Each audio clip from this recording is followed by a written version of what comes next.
Our next guest downgraded Tesla to market perform just 3 weeks ago, and despite the positive news on the chips front, he is sticking with his rating. Joining us now, Jed Dorsheimer, analyst at William Blair. Jed, great to have you with us. Thanks for having me back. I appreciate it. To the extent that this makes those sort of moonshot businesses that Tesla has, the parts of the business that may not necessarily be commercialized yet, but are a big part of its valuation, doesn't this put this more on track, those businesses, with this Samsung deal?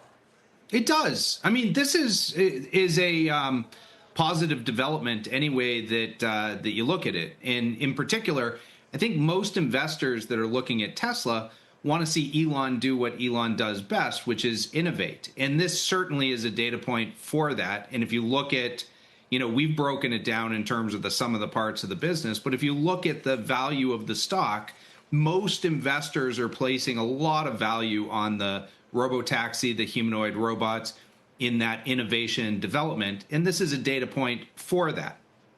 So when you downgraded the stock, did you think that that those parts of the business, robotaxi, humanoid robots, should not be as great a part of the valuation? It sounded like you're very down on the car business, which is understandable. But for most investors, as you mentioned, it's not the car business. It is the other stuff that is not, that is a big part of the valuation, but not a big part of the balance sheet. Well, listen, I'm hopeful that the data points continue to increase and we start pulling, getting greater visibility. This is a positive development. That being said, the reason for our downgrade was the auto business continues to worsen. And yes, it's not, people are looking at these other businesses, but the margin structure, I think the stock was able to perhaps absorb the $7,500 hit in terms of the tax credits where the vehicles will be more expensive.